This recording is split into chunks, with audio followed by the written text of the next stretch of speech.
Hi friends, write in the comments what city you are from. Perhaps you also had similar stories.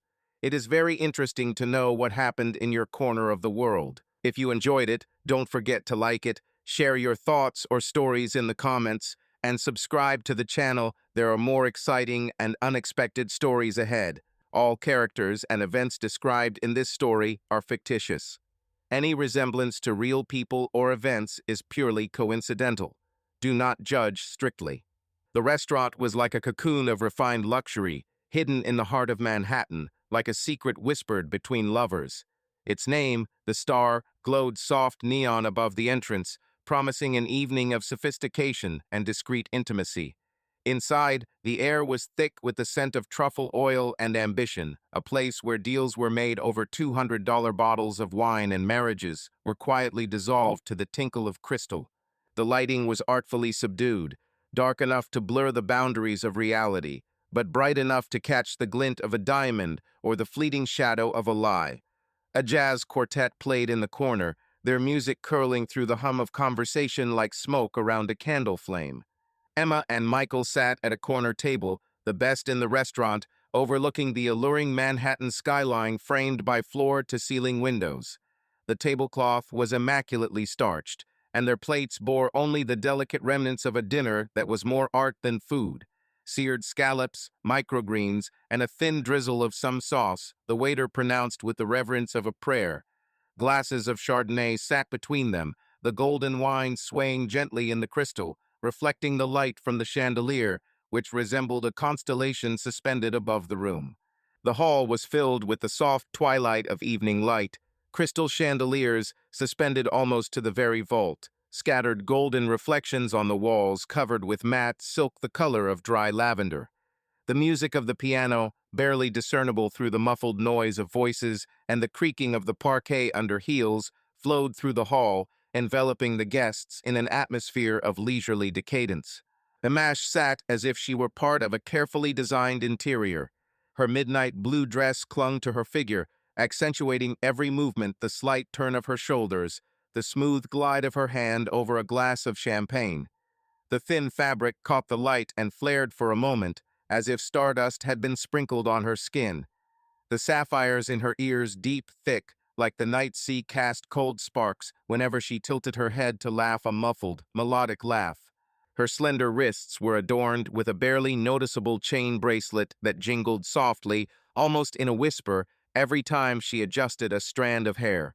Her hair smooth, heavy, with a natural anthracite sheen, were gathered into a careless bun, from which a couple of curls were deliberately sticking out. One of them, stubbornly falling on her cheek, gave her the appearance of slight fatigue, the kind that people who have long been accustomed to late receptions and endless conversations have. Michael positioned himself opposite him as if there was not an inch of empty space between their chairs. His dark gray suit, made by a master tailor on Savile Row, fit perfectly. Not a single wrinkle out of place, not a single stitch out of place. The narrow lapels emphasized his broad shoulders, and the sea-foam silk handkerchief in his breast pocket provided a subtle, almost cheeky departure from the formality of evening dress. His hands strong, with the long fingers of a pianist lay loosely, one on the arm of a chair, the other hugging a thin crystal glass of whiskey of a rich amber hue.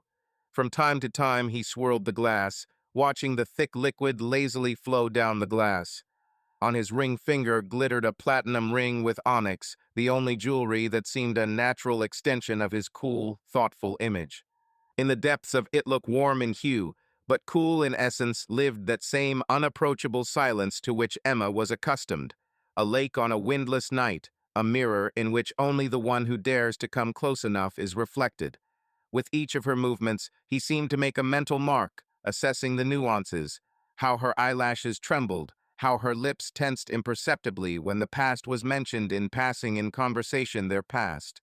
On the table between them there was one burning, a very small one, candle in a glass cylinder, the flames flickering, casting soft shadows on their faces, sometimes hiding, sometimes highlighting, emotions, Michael's subtle smile, or the faint flicker of worry in Emma's eyes. Waiters in snow-white gloves scurried around the room, their voices something akin to the rustling of pages of an old book. Two random guests, passing by, lingered their gaze on Emma. The man wanted to turn around again, but his companion quickly squeezed his hand, a barely noticeable, jealous gesture. Emma pretended not to notice. Michael noted this detail, and the corner of his lips lifted for a split second. He knew very well what magnetism the woman opposite him possessed. Scent the light citrus perfume emanating from her skin mixed with the thick aroma of whiskey and the barely perceptible trail of expensive tobacco from the neighboring table. Altogether, it created a cocktail in which one could drown, and he did drown, watching how the thin ring on her right hand glittered in the candlelight, and the bottomless darkness of her eyes hid under her half-closed eyelids. For a moment, it seemed as if they were two actors on the stage of a luxurious theater, performing a play that only they fully understood, and every spectator in the hall, without knowing it, was imbued with their silent dialogue, secret, intimate, poignant. A small shiver ran down Emma's spine when Michael, without changing his position, narrowed his eyes a little more, glancingly, almost imperceptibly. But she understood. He had figured out her next step even before she decided to take it herself. And the room, which had seemed spacious before, suddenly became too cramped for those unspoken words that hung in the air between them like the muffled, gathering strength drums of a thunderstorm in the distance. They had been silent for several minutes now, and the silence between them was not awkward, but rather intense, as if each was waiting for the other to make the first move in a game whose rules only they knew. Emma picked up the glass, raised it to her lips, and took a small sip, letting the wine linger on her tongue before swallowing. She set the glass down on the table with a barely audible clink and looked at Michael, her lips forming a small, almost playful smile. "Michael," she began, her voice soft, but with that intonation that makes the interlocutor wary. "I've been thinking for a long time about how to say this." She paused, as if choosing her words, although it was obvious that she had rehearsed this speech dozens of times. "I want our marriage to be more open." The words hung in the air, like notes played in the wrong chord. The jazz quartet in the corner had just finished playing, and the silence that followed made her words even more weighty.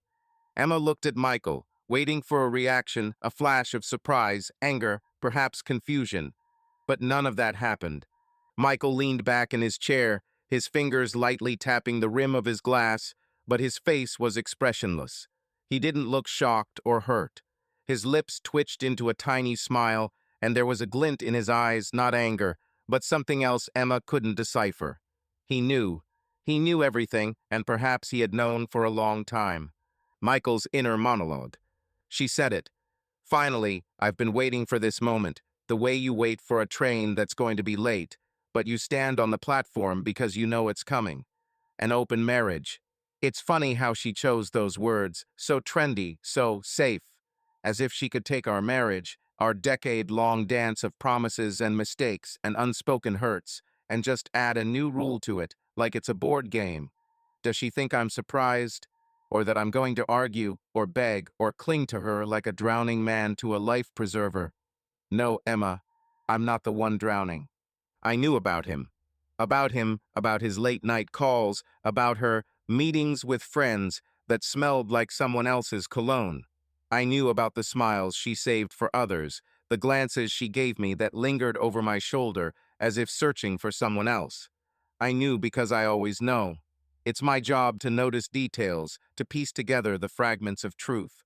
I've made a career out of seeing what others try to hide, and you, Emma, are not such a mystery. But here's the funny thing. I'm not mad. Not really. There's something almost liberating about hearing it out loud. She thinks she's making a knight's move, that she's rewriting the rules of the game, but she doesn't realize that the game is over long ago. I'm not going to fight for her. Not because I don't love her God. I loved her so much it hurt like an electric shock sometimes. But love doesn't mean blindness, and I'm not blind. She sits across from me, so beautiful, so sure that she has everything under control. She waits for my reaction, for me to explode, or maybe start asking questions that she is already prepared to deflect. But I will not give her that. Not today. Today I will just let go. Michael paused, as if savoring the moment. He picked up his glass, raised it to his lips, but did not drink. He simply looked at Emma over the top of the crystal. His gaze was calm, almost benevolent, but there was something in it that made her confidence begin to melt, like wax under a flame. An open marriage, he repeated, his voice low and slightly husky, as if he were tasting the words. That's an interesting idea. Emma tilted her head slightly, her eyebrows raised in anticipation. She was ready to defend herself, to argue, to explain why this was modern and liberating. She waited for him to ask who, when, why, but Michael was silent, and that silence was louder than any question. "Are you sure this is what you want?" he asked finally, his tone so even that he seemed almost indifferent. Emma nodded, her fingers curling lightly around the stem of her glass. She had been prepared for this conversation, but something about his calm was unsettling. She had expected emotion, passion, anything but this, emptiness. "Yes," she said, trying to keep her voice steady.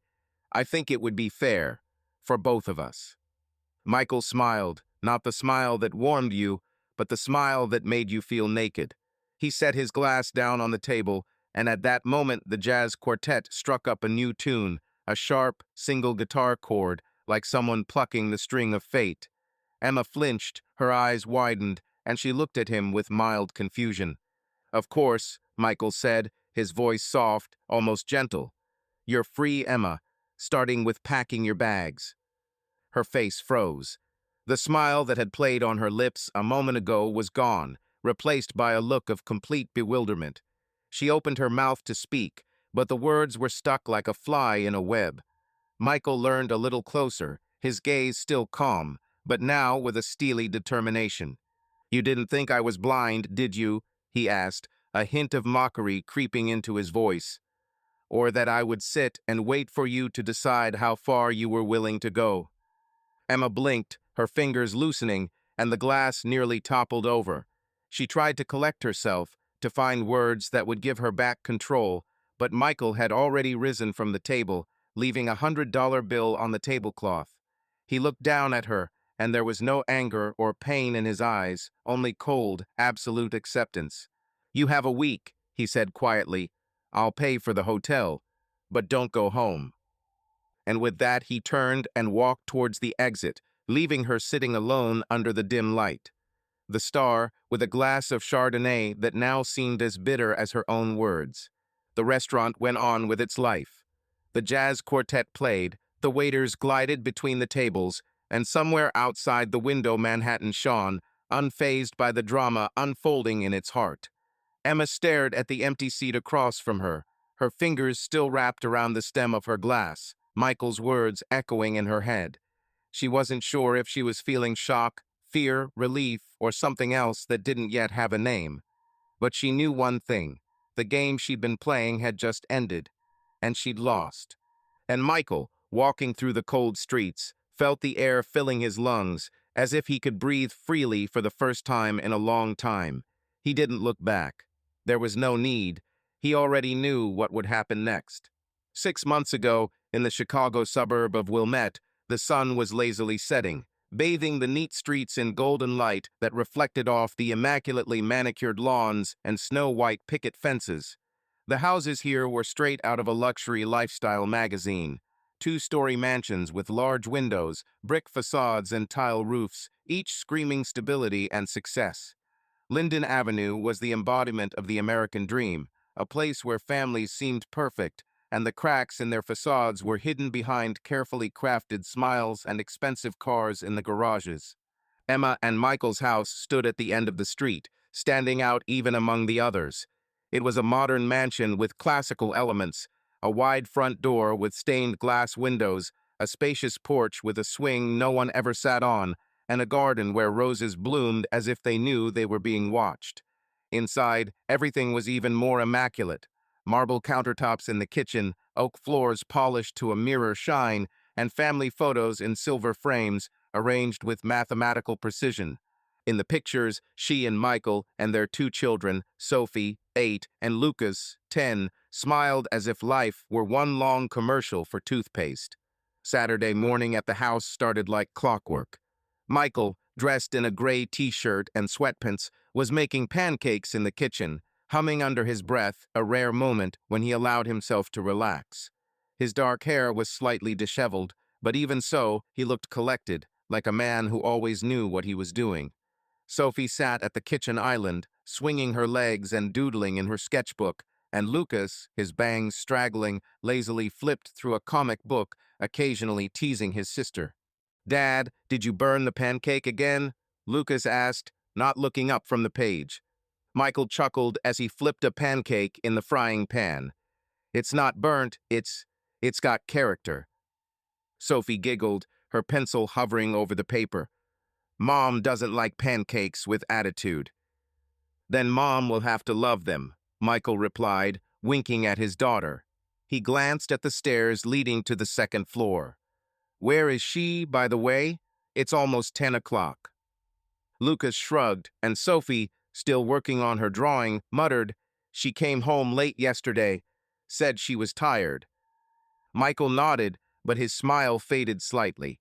He set the plate of pancakes on the table, and the scent of vanilla and warm batter filled the kitchen.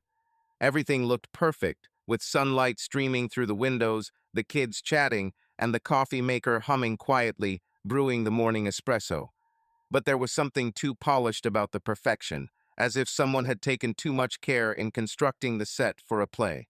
Emma came down from the top floor a few minutes later, her steps light, almost silent. She was dressed in a white linen shirt and skinny jeans, her hair pulled back into a low bun, her makeup minimal but flawless.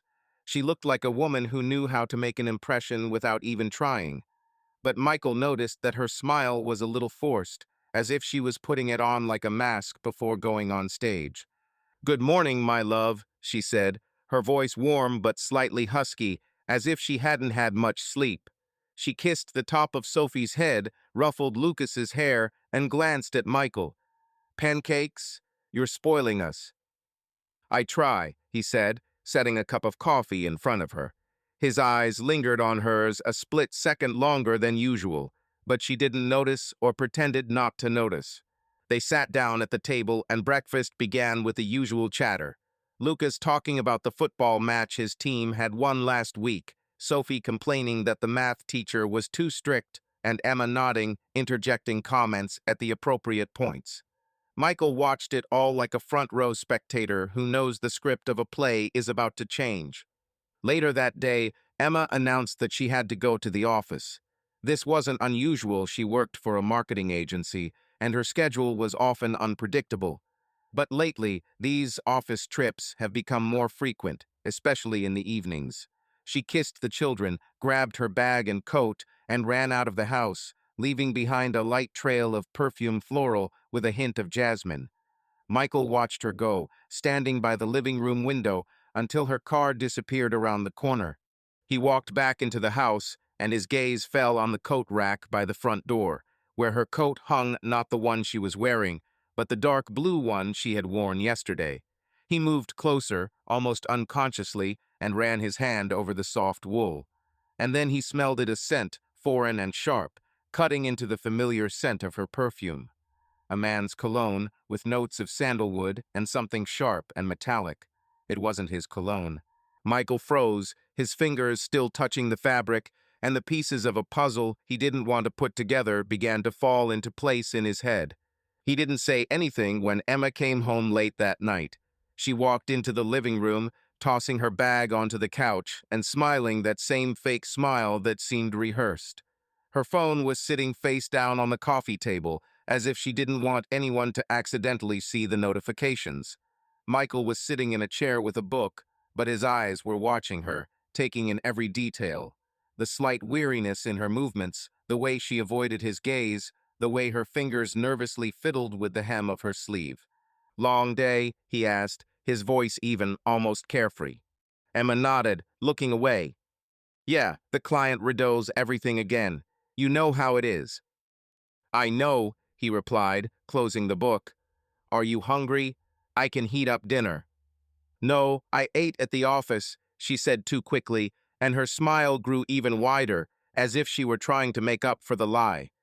"I'm going to take a shower and lie down. I'm dog-tired." Michael nodded, watching her climb the stairs. He didn't stop her, didn't ask questions. But a seed of suspicion, tiny and sharp, had already taken root in his mind. She's lying. That's not news. I've known she's lying for months. But every time I catch her, I feel something inside me tighten, like someone is slowly squeezing the air out of my lungs. I don't want to believe it, but I can't ignore the facts. The smell of cologne on her coat, the phone she always places face down, her late nights, her smiles that aren't mine anymore. I'm not stupid. I'm an analyst, damn it. I make a living seeing patterns where others see chaos. And right now, I'm seeing a pattern I don't like. But what should I do? Make a scene? Grab her hand? Demand the truth? That's not my style. I'm not the one who screams or smashes dishes. I'm the one who watches, who waits, who gathers information until I'm ready to make a move. And I will make that move, but not yet. Right now, I'm just watching her play her part, wondering how long she can pretend everything is okay. I loved her. God, I still love her. But love is not blindness, and I will not close my eyes to the truth. She thinks I don't notice that I'm immersed in my work, in my reports and spreadsheets. But I see everything. And I know that this facade, this perfect life we've built, is about to crumble. The only question is who will make the first move, her or me.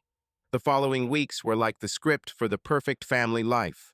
Mornings began with breakfasts where the children laughed and Emma and Michael exchanged catchphrases. Lucas went to soccer practice, Sophie took piano lessons at an elite performing arts school, and Emma and Michael attended school assemblies where other parents looked on with envy. They were the couple everyone wanted to be, successful, attractive, with kids who were always dressed to the nines and a house that looked like a showpiece. But the cracks were becoming more visible, at least to Michael.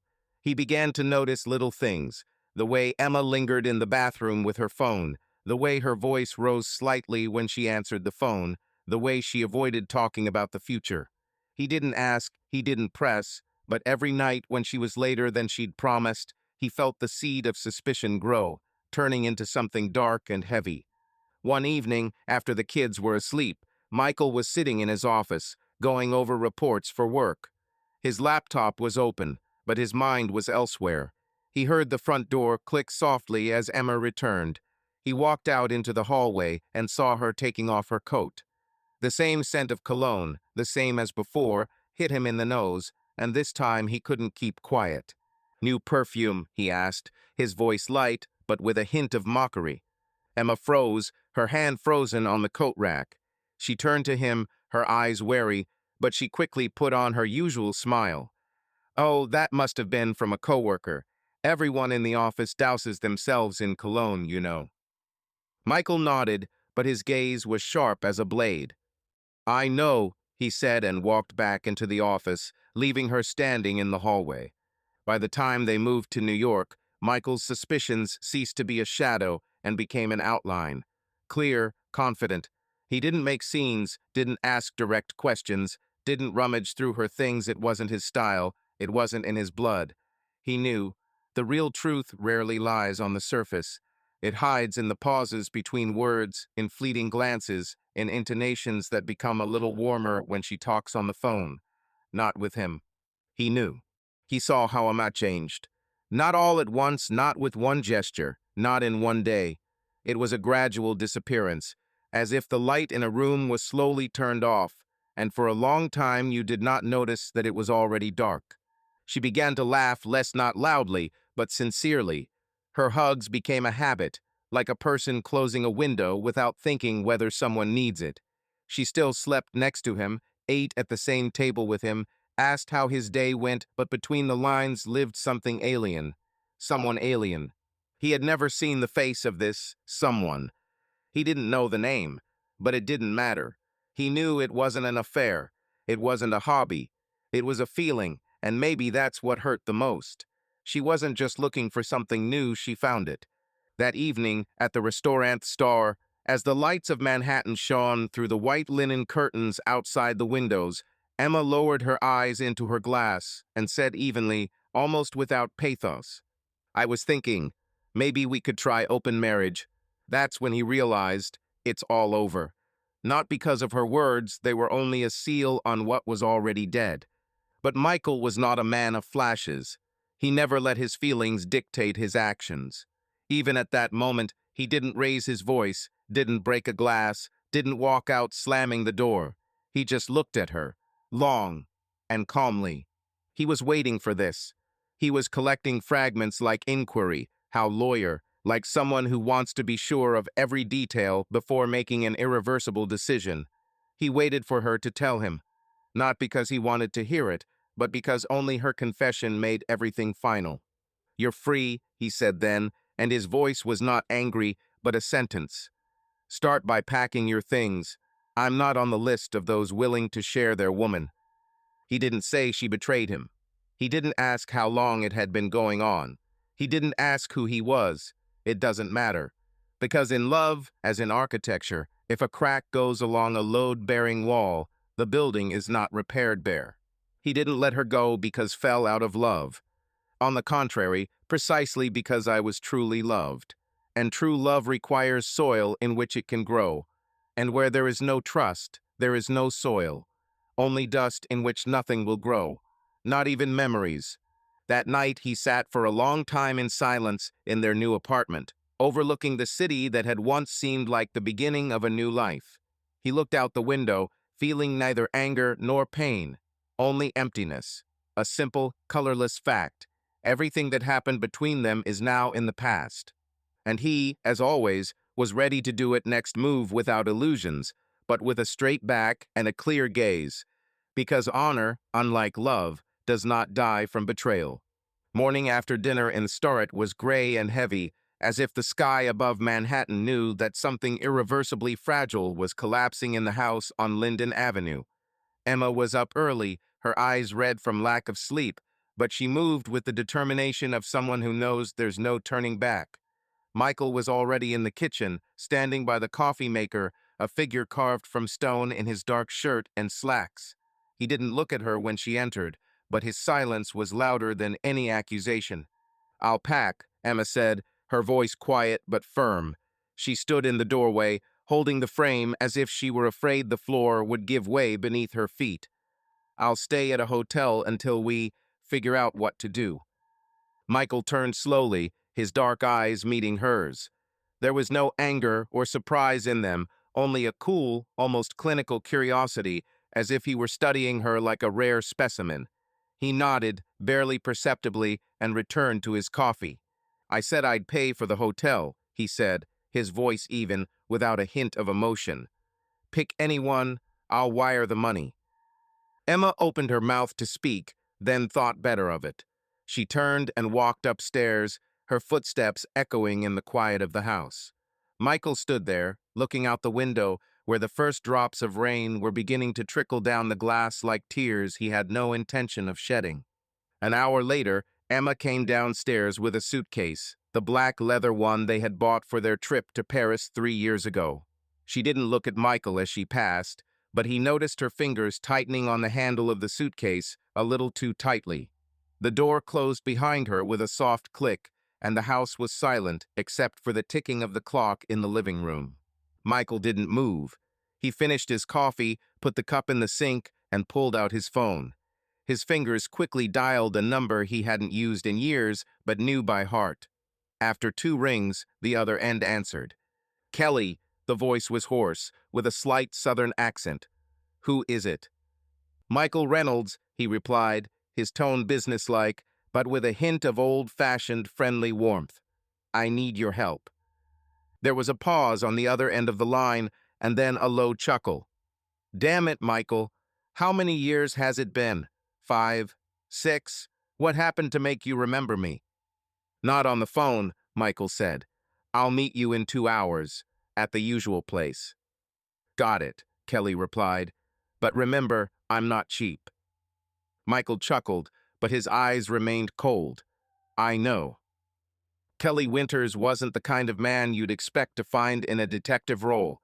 He was in his early 40s, but he looked older, with deep lines around his eyes and gray streaks in his cropped hair. His clothes, a worn leather jacket, dark jeans, and boots that had seen better days, were more befitting of a biker than a former FBI agent. But behind that casual facade was one of the best cyber specialists Michael knew. Kelly had worked for the Bureau for 10 years, specializing in digital surveillance, until he'd quit on his own accord after some scandal he'd never talked about. Now he worked as a private investigator, helping people like Michael find answers that weren't readily apparent. They met at a small bar on the outskirts of Brooklyn, a place that felt like it had stopped in time in the 90s. The tables were worn wood, a neon Budweiser sign blinked over the bar, and the smell of old whiskey permeated the air.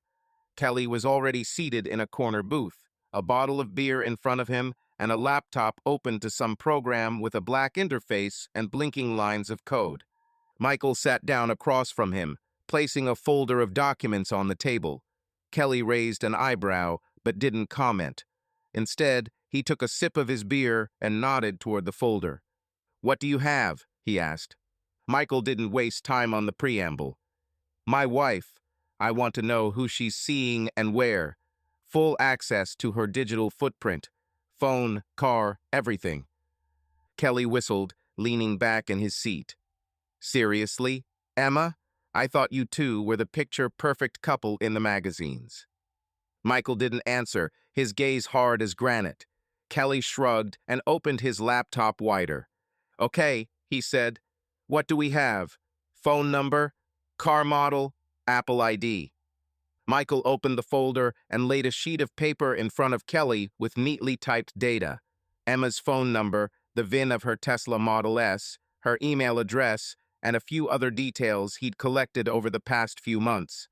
Kelly ran his eyes down the list, his fingers already tapping away at the keyboard. "Tesla is good," he muttered. "They have a lot of vulnerabilities if you know where to look. iCloud is hackable too, but it'll take me a couple of days to bypass two-factor. Are you sure you want to do this? Once I start digging, there's no turning back." Michael looked him in the eye. "I'm sure." Kelly nodded, his face turning serious. "Then let's get started. First, a tracker on her car. I can install a hidden GPS beacon that even Tesla can't track. It will send real-time data to my server. Second, a mirror of her iCloud. That will give access to her messages, photos, calendar, even deleted files if she's not smart about cleaning them up. But be warned, it's not exactly legal." "I don't care," Michael said, his voice cold as steel. "How much?" Kelly named a figure, 5 figures, but Michael didn't even blink. He pulled out his phone and transferred the money through the app, while Kelly watched with a slight grin. "You've always been like this," Kelly said, closing his laptop. "Cold as an iceberg. But you know, Michael, sometimes it's best to leave things like that in the shadows. The truth doesn't always set you free." Michael didn't answer. He stood up, leaving the folder on the table, and walked out of the bar without looking back. The next day, Kelly drove to Michael's office, a skyscraper in Midtown Manhattan, where Michael worked as an analyst for an investment firm. Emma had left her Tesla in the underground parking lot, and Kelly, dressed in his maintenance uniform, walked past security without raising suspicion. It took him less than 10 minutes to install the tracker, a small device about the size of a coin, hidden in a recess under the car. The tracker was discreet, self-powered, and had an encrypted signal that Kelly tuned to his server. By the time Emma returned to the car, the tracker was already transmitting data: coordinates, speed, even stops. Kelly sent Michael a link to a secure app where he could see his wife's movements in real time. The first point appeared immediately: the hotel Standard in the High Line area, a trendy spot with floor-to-ceiling windows and a reputation for attracting those who love to live the good life. Meanwhile, Kelly was working on iCloud. Cracking two-factor authentication was harder than he expected. Emma was careful, but not so careful that she wouldn't use the same password for multiple services. Kelly found Emma's old account on a hotel booking platform, which gave him access to her email.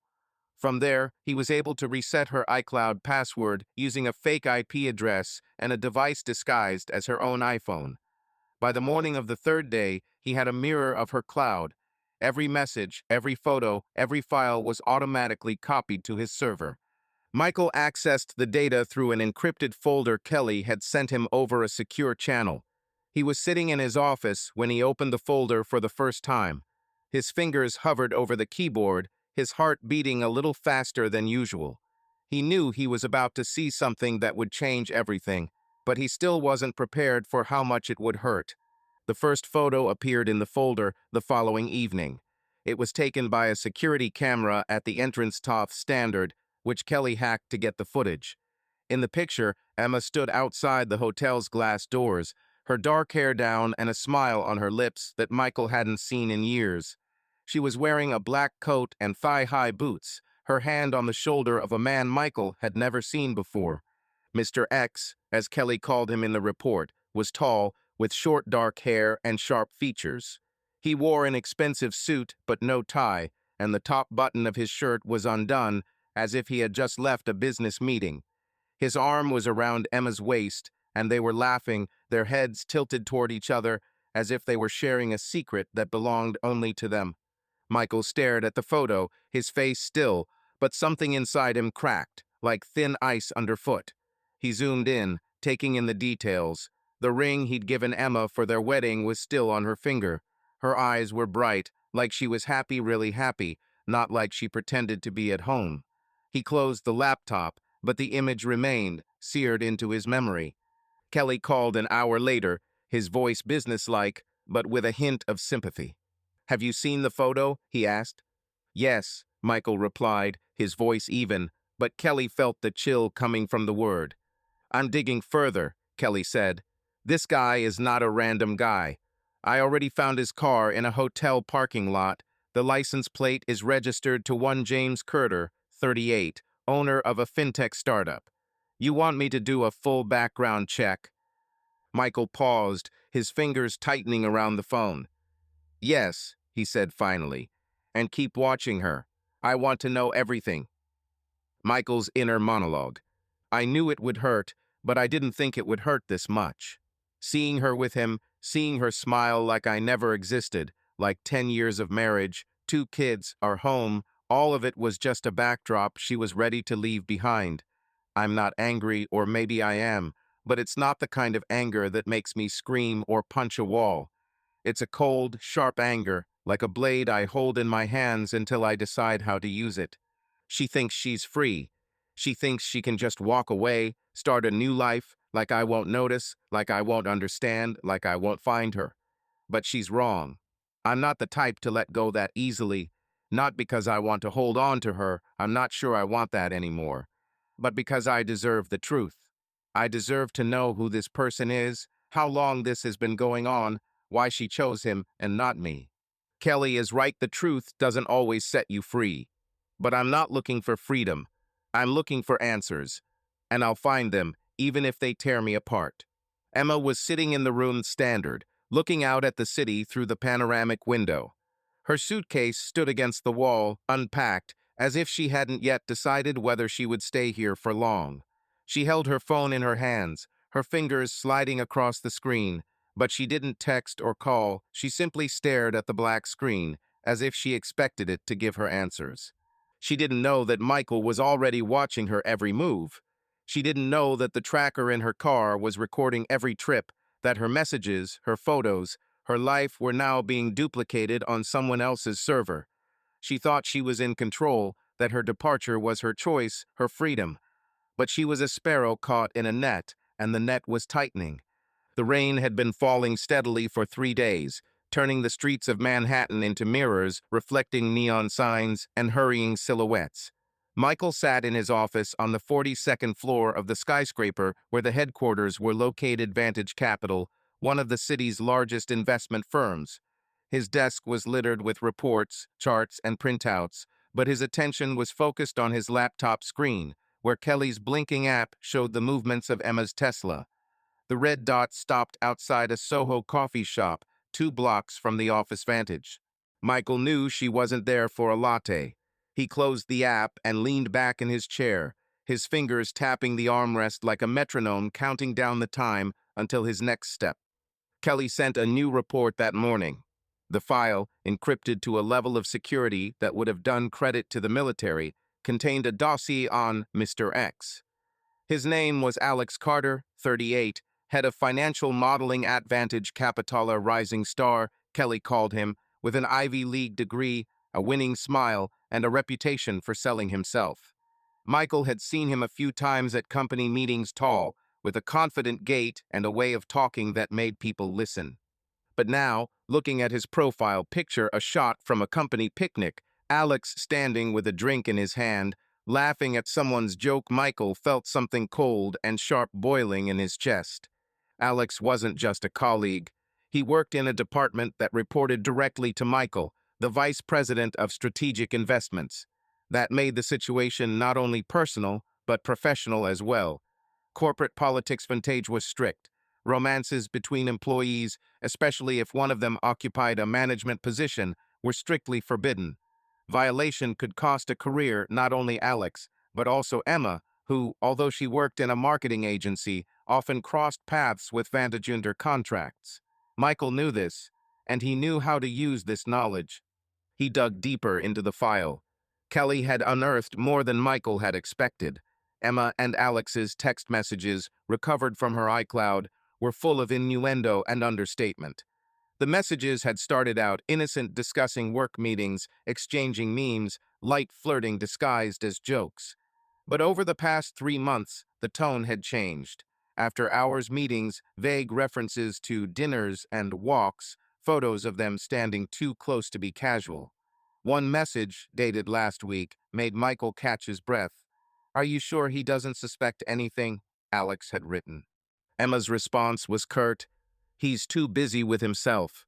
Don't worry." Michael closed his laptop with such force that the sound echoed around the empty office. He wasn't angry, or at least he didn't allow himself to feel it. Instead, he focused on the facts, as he always did. Alex Carter was young, ambitious, and by all accounts, stupid. He thought he could play this game without leaving a trace. He was wrong. Emma was sitting in her room in Standard, looking at his phone. Alex's message had arrived 10 minutes ago. Coffee at 3, blue bottle in Soho. She smiled, but her smile was not as confident as before. Leaving home had left her with an emptiness she had not expected. She had expected to feel free, relieved, but instead she felt as if she had stepped into an abyss. She typed back, "I'll be there," and threw the phone on the bed as if it burned her fingers. The room was luxurious minimalist design, crisp white sheets, a view of the High Line where tourists and locals scurried like ants. But Emma felt trapped. She didn't know how long she'd be here, didn't know what she'd say to the kids when they started asking questions. Lucas had called yesterday, his voice full of hurt. "Why aren't you home, Mom?" Sophie was quieter, but her silence was worse than any words. Emma had promised to explain everything soon, but how could she explain something she didn't fully understand? She stood up, walked over to the mirror, and looked at herself. Her face was still beautiful, but there were shadows under her eyes that even the best concealer couldn't cover. She knew Alex wasn't the answer to her problems. He was a distraction, a way to feel alive, wanted, not just a wife and mother, but a woman who could still make your heart beat faster. But now that she'd taken the step leaving home, saying those words in the restaurant, she was starting to question it. Was this freedom or just another kind of cage? Michael wasted no time. He knew that confronting Alex or Emma directly would accomplish nothing. He didn't want screaming, tears, or explanations that would still be full of lies. Instead, he decided to play by his own rules coldly, calculatingly, like a chess player who can see the board 10 moves ahead. His first step was HR Vantage Capital. He created an anonymous email account through a secure server Kelly had set up for him during their previous work together. The address was disposable, untraceable, and Michael wrote a letter that was both succinct and devastating. "Dear colleagues from the HR department, I would like to bring to your attention a possible breach of corporate policy. There appears to be a personal relationship between Alex Carter, an employee of the financial modeling department, and Emma Reynolds, an external consultant, which may present a conflict of interest. I request that this matter be handled in accordance with company policy. Sincerely, Anonymous." He attached one of the photos Kelly had obtained from a surveillance camera at the Standard, a shot of Alex with his arm around Emma's waist. The faces were clear, the date and time were written. Michael read the letter 3 times, checking every word to make sure it sounded neutral, professional, and not personal. Then he hit send and leaned back in his chair, feeling the tension in his chest ease a little. HR Department Vantage was known for his meticulousness.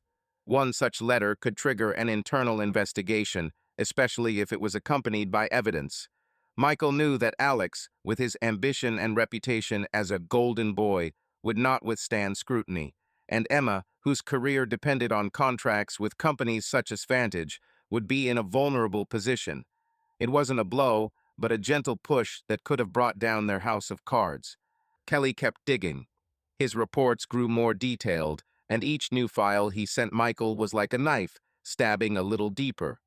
Alex Carter wasn't just Emma's lover. He was a man who had built his career on charisma and people-pleasingness. His LinkedIn profile was squeaky clean, full of recommendations from colleagues and clients, but Kelly found cracks. Several complaints from former colleagues about his overconfidence, hints that he'd taken credit for other people's work, and even an old harassment suit that had been settled out of court. Nothing serious enough to ruin his career, but enough to paint a picture of a man accustomed to taking risks and losing. Kelly also found messages between Alex and Emma that hadn't made it into iCloud, but had been recovered through Alex's old corporate email account. One of the messages was particularly explicit. Alex wrote about how he was tired of playing games and wanted Emma to make a choice. Michael read the message 3 times, his lips pressed into a thin line. He didn't know if he was feeling hurt or angry or something else that had no name, but he knew he wouldn't stop. Emma met Alex at a coffee shop Blue Bottle in Soho. She was sitting by the window, her fingers fiddling nervously with the rim of her paper cup. Alex walked in 5 minutes late, his smile as bright as ever, but Emma could see a hint of worry in his eyes. "Are you okay?" he asked, sitting down across from her. His hand immediately found hers, squeezing her fingers with the ease that once made her heart beat faster. "I don't know," she answered honestly. "It's all more complicated than I thought." Alex leaned closer, his voice quieter. "You took a step, Emma. You left. That's something. We'll figure it out, I promise." She looked at him, trying to find in his words the confidence she so desperately needed. But something in his gaze, too smooth, too rehearsed, made her doubt. She knew Alex was young, ambitious, but now she was beginning to notice his mistakes. The careless messages he sent from his work email, the calls at odd hours, his habit of bragging about his connections in Vantage was talented, but he was careless, and that scared her. "What if he knows?" she asked suddenly, her voice almost a whisper. "Michael, he's not the type to just let go." Alex laughed, but it was forced. "Your husband? He's too busy with his schedules and reports. He won't even notice until we're ready to tell him." Emma nodded, but her heart sank. She knew Michael better than Alex did. She knew that his silence was not weakness, but the calm before the storm. Meanwhile, Michael received a notification from Kelly. HR had launched an investigation. The anonymous letter worked as expected. In Vantage Capital, these things were not left unnoticed, especially when it came to the leaders. Michael knew the investigation would take weeks, maybe months, but it had already set off a chain reaction. Alex would start to get nervous, make mistakes, and Emma would feel the ground slipping from under her feet. He didn't want to destroy her. He wanted the truth, not the one she could tell him, but the one he could see with his own eyes. He wanted to know why she chose Alex, what he gave her that Michael couldn't, and he wanted her to understand that the freedom she dreamed of came at a price. Later that evening, Michael sat in his office, looking at a new photo Kelly had sent from the coffee shop camera. Emma and Alex were sitting at a table, their hands intertwined, and her smile was the same one he had seen in the photo at his standard. But there was something else in her eyes, now uncertainty, fear, maybe even regret. Michael closed the photo and leaned back in his chair. He didn't know what would happen next, but he knew one thing. The game had just begun, and he wasn't going to lose. Manhattan slept, covered in a sheet of rain that pounded the windows as if it wanted to get inside. Michael sat in his home office, surrounded by silence broken only by the occasional sounds of the city, the distant honk of a taxi, the rustle of tires on wet pavement. On his desk lay a laptop, its screen emitting a cold blue light that reflected in his eyes. Music played in his headphones, not jazz, not classical, but something minimalist, with icy synth chords that sounded like the breath of winter. Max Richter's On the Nature of Daylight was his choice for nights like these.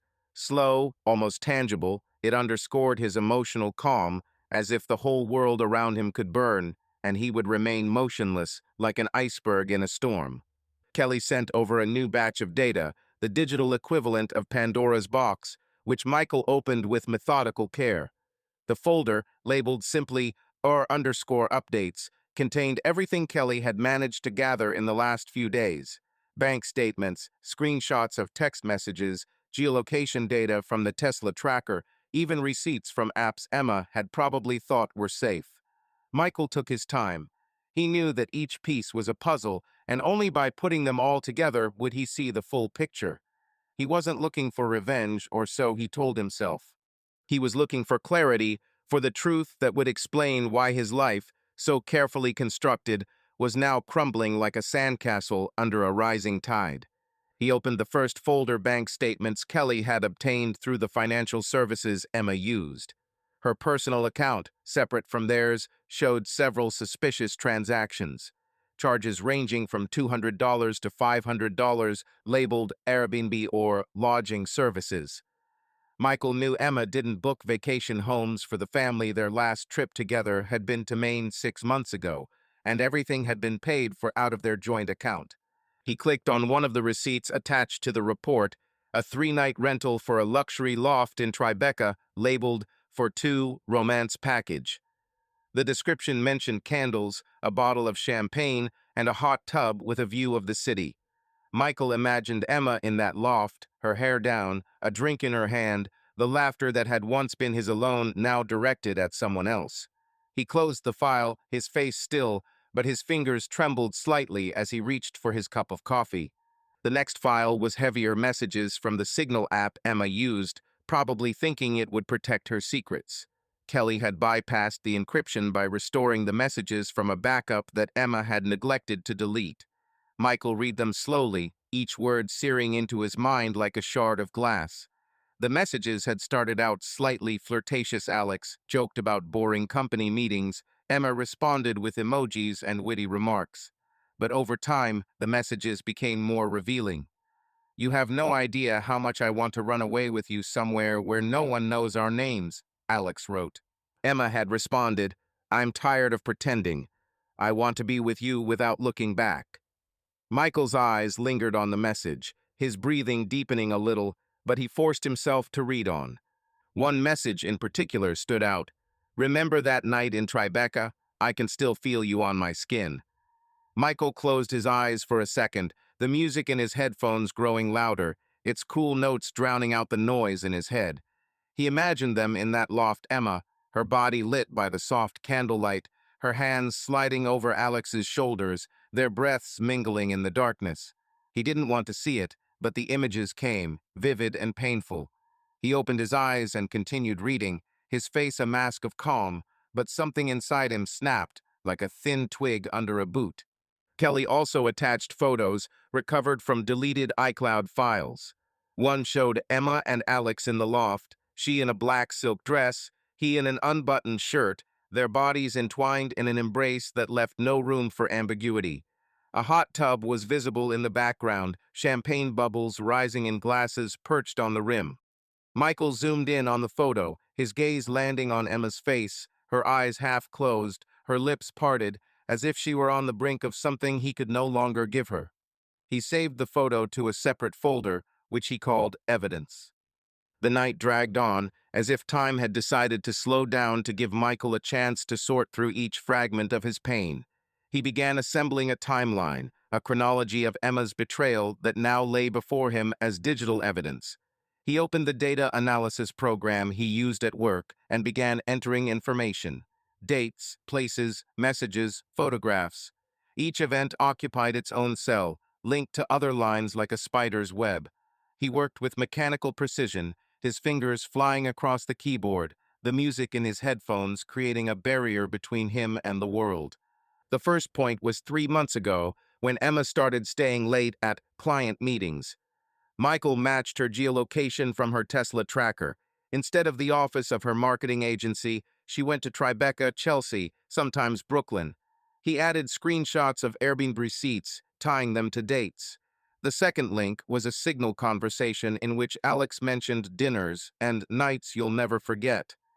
Michael noted that these messages coincided with days when Emma came home smelling of someone else's cologne.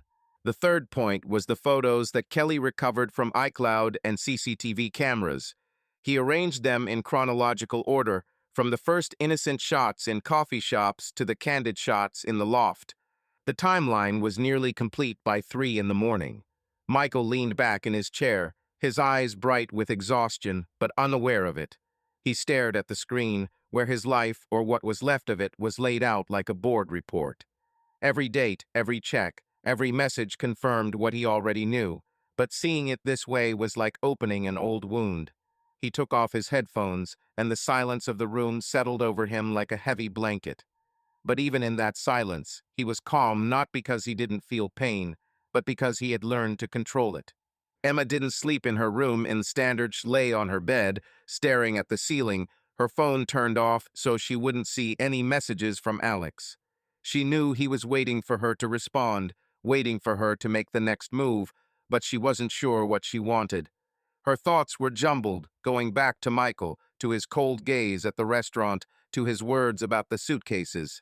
She thought she'd feel relieved to be away from home, but instead she was haunted by the feeling that she'd lost something important, something she hadn't appreciated while it was there. Alex was different. He was light, bright as a sunny day, but there was something unsteady about that brightness, as if he might disappear if she blinked. Their nights in Tribeca had been like flashes, hot, heady, full of moments when she felt alive. She remembered his hands sliding over her skin, him whispering her name in the dark, their bodies moving in a rhythm that was both new and familiar. But those memories felt foreign to her now, like stills from a movie she'd watched but never made. She didn't know if she loved him or if she just wanted what he represented: freedom, passion, a life without commitment. She stood up, went to the window, and looked out at the city. Manhattan sparkled like a jewel, but there was something cold, indifferent about the glow. She thought of her children, Sophie and Lucas, who called her every day, their voices full of questions she couldn't answer. She thought of Michael, his silence, which was worse than any words. She knew he wasn't the type to forgive, but she hadn't expected him to let her go so easily. It scared her more than she cared to admit. In the morning, Michael received a call from Kelly. His voice was tired, but with a note of satisfaction, like a man who had just caught a big fish. "I found something else," Kelly said. "A receipt for a photo shoot. Not just a selfie, but a professional shoot, booked through a freelance platform. Dated last month, same Tribeca loft. Want to see it?" Michael squeezed the phone. "Send it." A few minutes later, a new file arrived in his inbox. The photos were staged, softly lit, and carefully composed. Emma was wearing a white dress, her hair flowing over her shoulders, and Alex was standing behind her, his arms wrapped around her waist. In one shot, they were kissing, silhouetted by the setting sun streaming through the window. These weren't just photos, they were a story they were telling themselves, a story in which Michael didn't exist. He added the images to his timeline, his movements mechanical, almost automatic. He didn't allow himself to think about how he felt, because he knew that if he did, his emotions would consume him. Instead, he focused on the next step. HR was already investigating, and the anonymous email had worked as expected. But one email wasn't enough. He wrote another, this time attaching a screenshot of the Signal conversation where Alex had mentioned meeting outside the office with Emma. He sent it from a different anonymous email address, so as not to arouse suspicion. Kelly met Michael that evening at a bar in Brooklyn. He looked tired, his eyes were bloodshot from nights spent working on the computer, but he still had his usual mocking manner. "Are you sure you want to continue?" he asked, taking a sip of beer. "I mean, you already know everything. What's next? Are you going to burn them to the ground? Michael looked at him, his eyes hard as granite. I don't burn bridges, Kelly. I build them, and I want them to cross them. Kelly shook his head, but there was a glimmer of respect in his eyes. You're a fucking cold-blooded son of a bitch, you know that. Michael didn't answer. He finished his whiskey and stood up, leaving the bill on the table. Keep digging, he said. I want to know everything, every last detail. Emma returned to her room late, her hair damp from the rain. She turned on the light and froze when she saw an envelope lying on the floor by the door. Someone had slipped it under the door while she was gone. She picked it up, her fingers shaking as she ripped open the thick paper. Inside was a single sheet of printed text. You think he doesn't know? Look at this. Attached to the sheet was a photograph, the same one from the Tribeca loft, of her and Alex kissing against the sunset. Emma felt the blood drain from her face. She turned the page over, but there was no signature, no address, no sign of the sender. But she knew who had done it. She knew Michael wasn't the one to let go, and she knew the net she was caught in was tightening. Friday morning in a skyscraper vantage capital, there was a tension in the air, like the electricity before a thunderstorm. The conference room on the 45th floor was bathed in morning light coming through the huge windows, but the atmosphere inside was cool, almost sterile. A long black glass table reflected the faces of the board of directors, 12 men in expensive suits, all of whom were focused on the presentation Michael Reynolds was preparing to make. He stood at the projector, dressed in a navy blue suit tailored to show off his broad shoulders and quiet confidence. His face was impassive, as if chiseled from marble, but his eyes, dark and slightly squinted, betrayed a man who knew more than he was letting on. Michael plugged his laptop into the projector, and the screen behind him came to life, showing a slide with the title Violations of Corporate Policy, Threats to Privacy and Conflicts of Interest. He paused, letting the headline hang in the air like a curtain before a play. The board members looked at each other, their expressions a mixture of curiosity and wariness. Michael hadn't mentioned names yet. He knew that specifics were dangerous in such matters, especially when you were playing for the long haul. His goal wasn't to point fingers, but to light a spark that would ignite on its own.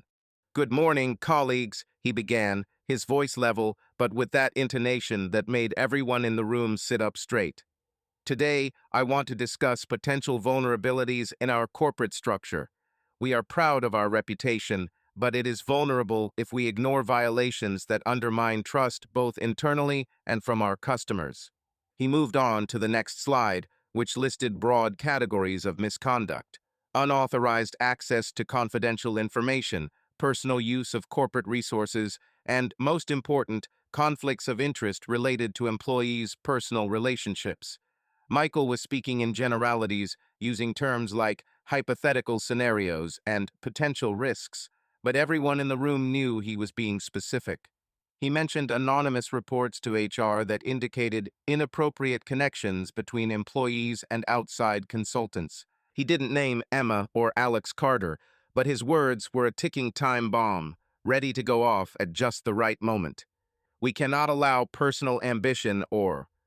He paused, searching for the word, weaknesses to undermine our reputation.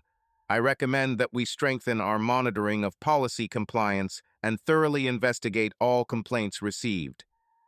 The chairman of the board, an older man with graying temples and a look that could pierce concrete, nodded.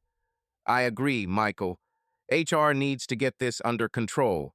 We can't risk our reputation for someone's carelessness. Michael nodded back, his lips curling slightly in a smile that didn't quite reach his eyes. He knew the seed had been planted. HR had already received his anonymous letters, and the investigation that had begun earlier this week was gathering steam.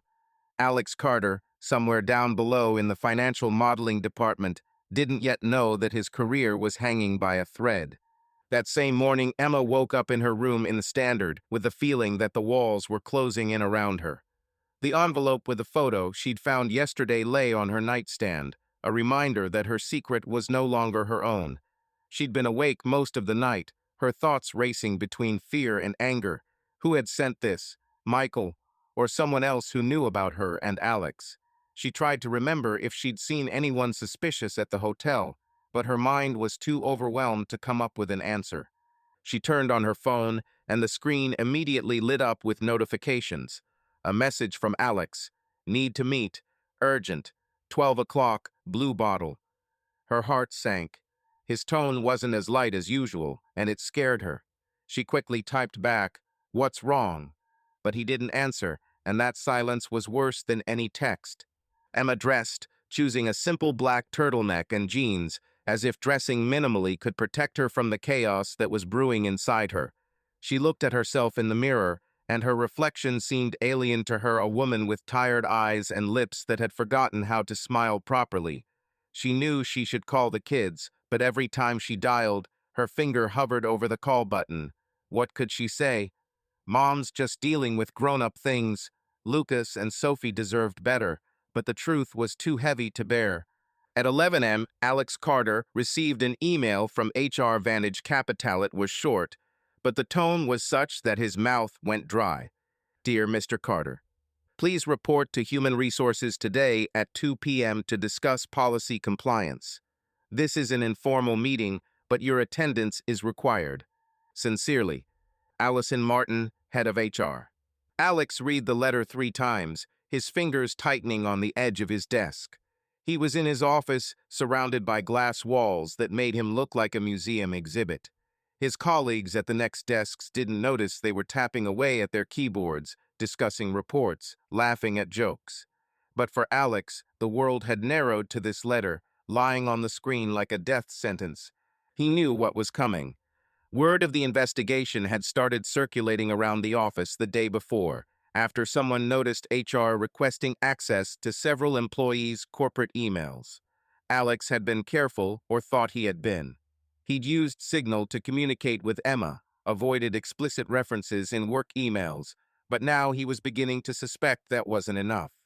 He remembered their nights in Tribeca, her laughter, her skin beneath his fingers, the moments when they'd forgotten about the world outside the loft windows. He'd thought they were safe, but now he felt the ground shifting beneath his feet. He texted Emma again. HR called me. This is serious. We need to talk. Then he stood up, straightened his jacket, and headed for the elevator, trying to look like he had everything under control. But his heart was beating too fast, and his palms were sweaty. Michael left the conference room after the presentation, his steps deliberate, as if he hadn't just lit the fuse that would detonate Alex's career. He walked back to his office, closed the door, and opened his laptop. Kelly had sent another update, another receipt, this one for dinner at a rooftop restaurant where the bill for 2 was $400. Michael added it to his timeline, which was now so detailed it could serve as an indictment in a court of law. But he wasn't going to sue. His plan was subtler, more surgical. He wanted Alex and Emma to destroy themselves. He put on his headphones, turned on the same Max Richter track, and its cold, lingering notes filled his mind like water filling cracks in stone. He opened the folder of evidence and began sorting it for the next step. His fingers moved across the keyboard with mechanical precision, but inside he felt something stirring, not anger, not pain, but something deeper, like a shadow he didn't want to name.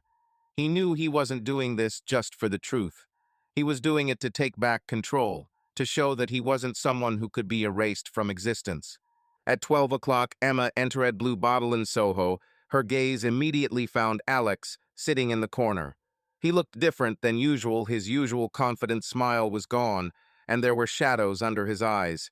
He stood up as she approached, and his hand automatically reached out to her, but she pulled back, her movements sharp, almost instinctive. "What's going on?" she asked, her voice low, almost a whisper. Alex sat up, his fingers fiddling nervously with the edge of his napkin. HR called me in for a talk. Today at 2. They didn't say what it was about, but I think it has to do with us. Emma felt her heart skip a beat. She sank into a chair, her hands clenched into fists. "Are you sure? Maybe it's something else?" "I don't think so," he said, his voice tight. "I heard someone in the department mention anonymous complaints yesterday. Someone knows something, Emma, and I don't think this is an accident." She remembered the envelope with the photograph, and her face turned pale. "Michael?" she whispered. "It's him?" Alex frowned, his brows drawing together. "Are you sure? He didn't even try to stop you. You said he just let you go." Emma shook her head, her eyes shining with tears she didn't want to let out. "You don't know him. He doesn't let go. He's watching, always watching." Alex opened his mouth to protest, but stopped when the waiter brought their coffee.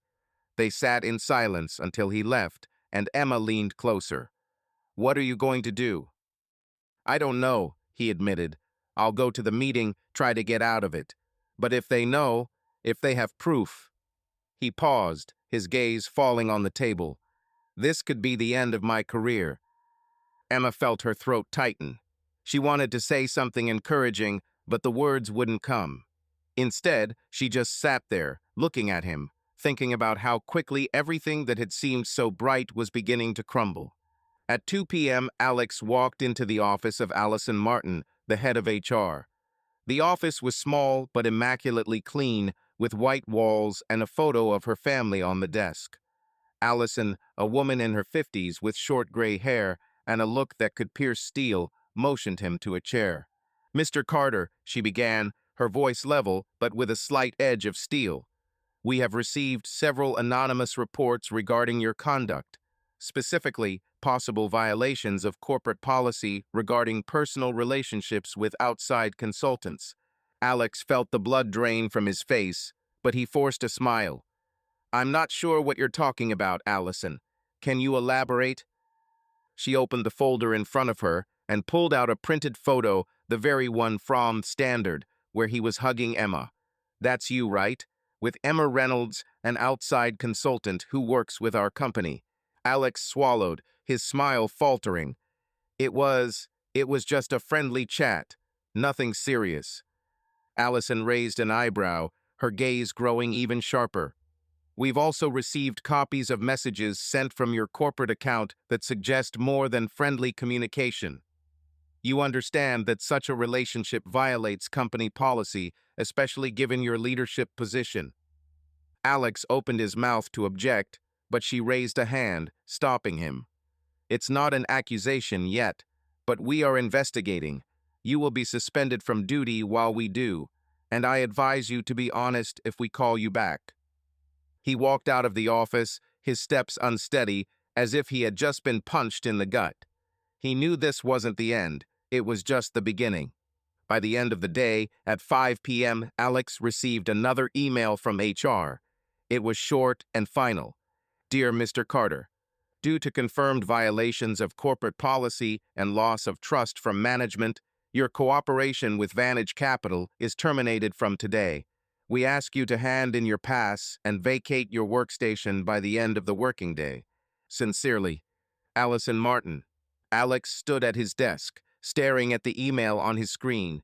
His colleagues were already beginning to whisper, their gazes full of curiosity and pity. He gathered his things, his laptop, a couple of photos, a box of personal items, and walked out of the office without looking back. His career, so carefully built over the years, had collapsed in one day. Michael learned of HR's decision an hour later, when Allison sent him an internal memo. He read it in his office, his face unmoving. He felt no triumph, no relief, only an emptiness that was worse than any pain. He knew this was just the first step. Emma was next, and he was already plotting his next move. He put on his headphones, turned on the music, and opened his timeline. The icy notes filled his mind, and he began to plan, like a surgeon preparing to operate. He didn't want to destroy Emma, at least not entirely, but he wanted her to feel what the consequences were. He wanted her to understand that the freedom she sought came at a price. Emma learned of Alex's firing through a panicked text. "I'm fired. They know. It's over." She sat in her hotel room, staring at her phone, feeling her world crumble. She knew Michael was behind this. She knew he wouldn't stop. And she knew she had to make a choice now, fight or flight. Manhattan was waking up to a gray sky that seemed to have decided to linger over the city like an uninvited guest. The rain had stopped, leaving behind puddles that reflected neon signs and the tired faces of passers-by. Emma sat in her hotel room in Standard, looking at her phone, which was still flashing a text from Alex. "I got fired. They know. It's over." Her fingers shook as she tried to type a reply, but the words wouldn't form. She felt her life, so carefully constructed over years of marriage, work, and motherhood, beginning to crumble, like dominoes where one push causes all the pieces to fall. She stood up, went to the window, and looked out at the high line, where people with umbrellas moved like shadows in the fog. Her thoughts were chaotic, but one stood out. Michael. She knew he was behind Alex's firing, knew that his silence in the restaurant, his cold, "You're free to go," was not an end but a beginning. He hadn't yelled, hadn't threatened, hadn't made a scene, and that was what scared her most. Michael was a man who planned, like a chess player calculating 10 moves ahead. And now she felt like she was caught in his game, where her every move was predicted.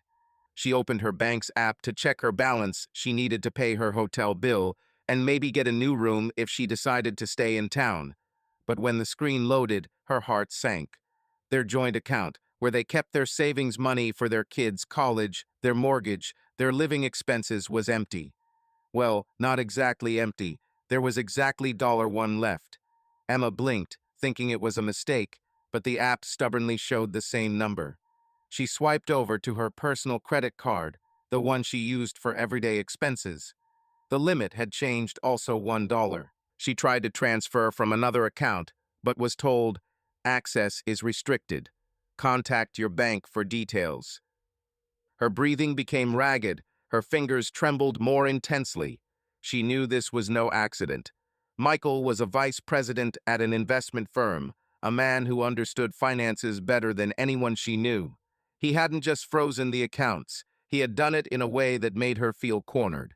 She dialed the bank's number, but after 10 minutes of waiting, the operator said her access to the joint accounts had been suspended at the request of the second owner. Emma hung up, her throat tightening as if someone had pulled an invisible noose. She returned to the bed and picked up her phone to call Michael. But her SIM card wasn't working. The screen showed no service. She tried connecting to the hotel's Wi-Fi, but even that didn't help. Her number was blocked in the carrier's system. Emma felt panic rising in her chest, but she forced herself to breathe deeply. She knew this was his doing too. Michael hadn't just cut her off from her money, he'd cut her off from the world. That same morning, Michael sat in his office, looking out the window at the city. His desk was as clean as a surgeon's table, except for one file, a thick one, neatly filed. It was a package prepared by his lawyer, Edward Crowe, a man whose reputation in family matters was as impeccable as his suits. Edward walked into the office without knocking, his gray hair combed back and a leather briefcase in his hand. "Everything is ready," Edward said, placing the folder on the table. "Divorce papers. I included the standard terms, division of property, custody of children, alimony, but you asked for a clause on moral damages. That's risky, Michael. The court might not accept it without ironclad evidence." Michael opened the folder, his eyes scanning the pages. "There will be evidence," he said, his voice calm, but with a firmness that silenced Edward. "I want her to have it today." Edward nodded, but his brows furrowed slightly. "Are you sure you want it that fast? Divorce isn't just a legal process. It's a war.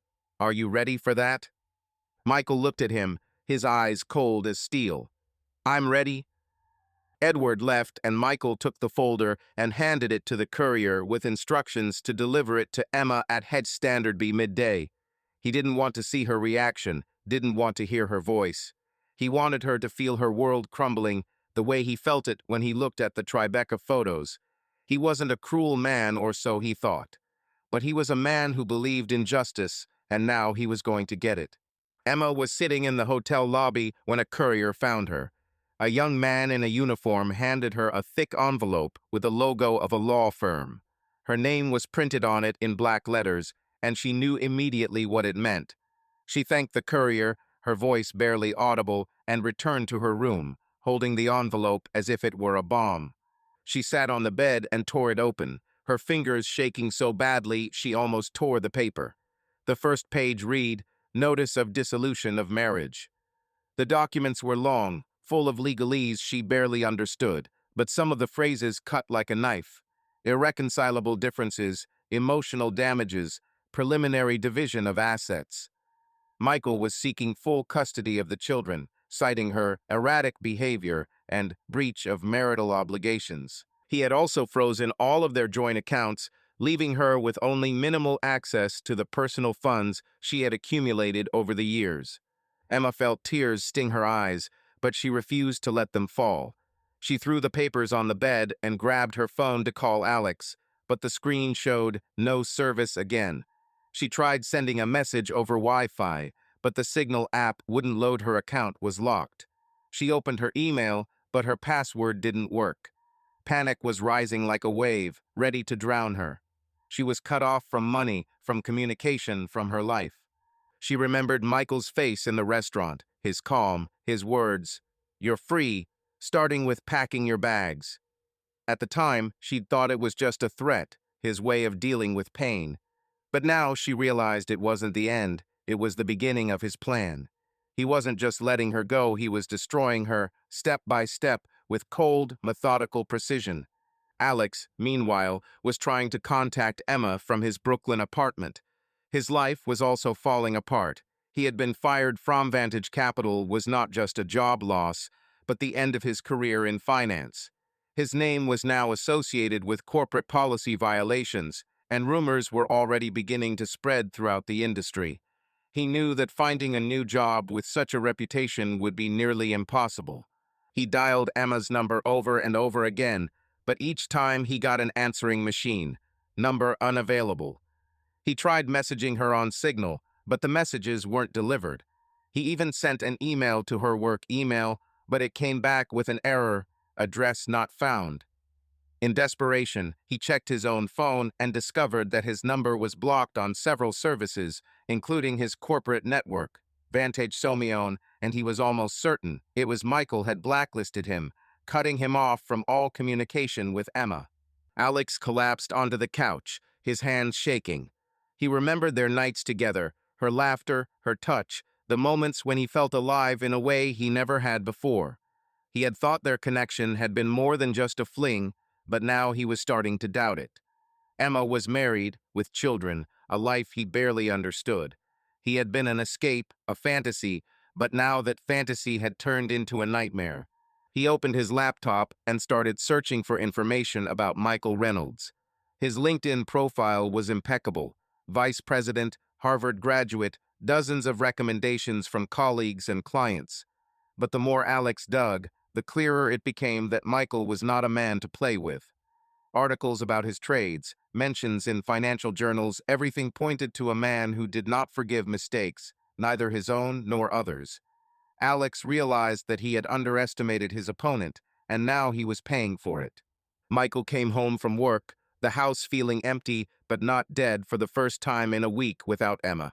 He walked into the living room, where her things were still there, the books on the shelf, her favorite vase of dried flowers. He left them alone, not because he wanted to keep her there, but because he knew she would be back soon to collect them, and he would be ready for this conversation. He turned on some music, the same Max Richter, whose notes were like ice, soothing his mind. He opened his laptop and checked his timeline, which was now a masterpiece of digital precision. Every date, every receipt, every photo was in its place, ready to be used as a weapon if he chose to use it. But Michael was in no hurry. He knew that Emma was already feeling the pressure, that her world was closing in on her. He knew that Alex had lost everything he had, and he knew that the next step would be decisive. Emma sat in her room, staring at the divorce papers. She read them over, trying to find a loophole, a way to stop this, but every line was a wall she couldn't get past. She thought about the children, Sophie and Lucas, who hadn't called since she left.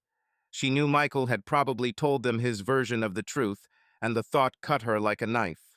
She wanted to call them, but her phone was dead, her access to the world cut off. She stood up, walked over to her suitcase, and began packing. She didn't know where she was going, but staying in the hotel was impossible. No money, no connection, no hope. She felt like a bird whose wings had been clipped, and the only one who could save her was the man who had trapped her in the first place. That evening, Michael received a text from Kelly. "Her SIM card is blocked, as you requested. She tried to restore access, but I intercepted the request. What next?"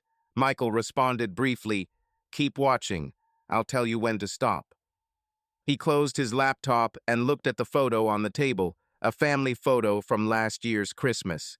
Emma was smiling, her arm around Lucas's shoulder, and Sophie was snuggled up against Michael. He stared at her face, trying to remember when her smile had been real. He didn't know if he still loved her, but he knew he couldn't forgive her. Not now. Emma walked out of the hotel, her suitcase rolling behind her on the wet pavement. She didn't know where she was going, but she knew she couldn't go home. She stopped at the edge of the sidewalk, looking out at a city that felt foreign to her. She was alone, cut off from everything she knew, and the only thing she had left was the fear of what Michael would do next. Emma stood on the sidewalk in front of their house on Linden Avenue, her suitcase, worn and heavy, at her feet like an anchor holding her in place. Manhattan hummed around her car horns, snatches of conversation, the distant wail of a siren, but it was all in the background, muted like the radio playing in the next room. The house that had once been her refuge, her stage, her life, now felt foreign. Its brick facade, usually warm in the streetlights, was cold, almost hostile. The windows were dark, like eyes that no longer looked at her with love. She knew Michael wasn't home, he would never leave her alone in this space, if he could control it. But she could feel his presence all the same, like a shadow hanging over her shoulders. Her fingers tightened on the handle of her suitcase, her nails digging into her palm, leaving red crescents. She didn't want to come back here, but there was no choice. The hotel standard was no longer an option, her credit card was useless, and she only had enough cash for a taxi. She tried calling her friends, but her phone, locked and dead, was now nothing more than a piece of glass and metal in her bag. She was cut off from the world, from her life, and this house was the only place she could find some kind of shelter, even if it was temporary. Emma climbed the steps, her steps hesitant, as if she were afraid the ground would give way beneath her. She pulled out her key, the one still hanging from the keychain engraved with "Our Home 2015, and inserted it into the lock. The door creaked open, and the scent of the familiar space hit her nose. A mix of wood varnish, her favorite lavender candles, and something else she couldn't quite place. She stepped through the door, and the silence of the house settled over her like a heavy blanket. The living room was the first room she entered, and her heart sank. Half the furniture was gone. The couch where she and Michael had watched movies on Saturday nights was gone, leaving only dents in the carpet like scars. The bookcase full of her novels and his financial journals was empty, its wooden shelves gaping like missing teeth. The coffee table where Sophie had drawn her pictures and Lucas had scattered his comics was gone too. There was only one lamp left in the corner, its light dim, as if it too were mourning the loss. Emma walked slowly on, her suitcase rolling behind her, making a dull thud on the wood floor. The kitchen was largely untouched, the marble countertops gleamed as always, but the bar stools they'd picked out together in a designer showroom were gone. The refrigerator hummed, but when she opened it, it was empty save for a bottle of water and a tub of expired yogurt. She closed the door, her reflection in the stainless steel distorted, like a funhouse mirror. She walked up to the second floor, her footsteps echoing in the empty house. The bedroom, their bedroom, was the cruelest blow. The bed, the massive, dark wood headboard they'd bought after Lucas was born, was gone. Only the mattress remained, thrown on the floor like a mockery. The closet was half empty. Her clothes were still hanging on hangers, but Michael's things, his suits, his shirts, even his watch were gone. She opened the dresser drawer where she kept her jewelry and was relieved to see that it was there. But then she noticed that the engagement ring she'd left on the nightstand before she left was gone. Michael had taken it or thrown it away. Emma sank back onto the mattress, her legs buckling beneath her. She felt as if someone had yanked her out of reality and into a nightmare where everything familiar had become foreign. She knew Michael had a right to the furniture, the house was in his name, as were most of their assets, thanks to his financial foresight. But seeing it, feeling the emptiness, was worse than words.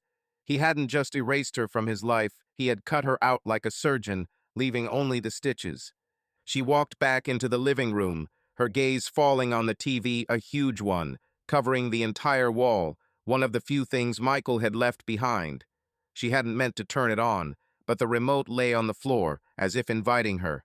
She picked it up, her fingers shaking, and pressed the power button.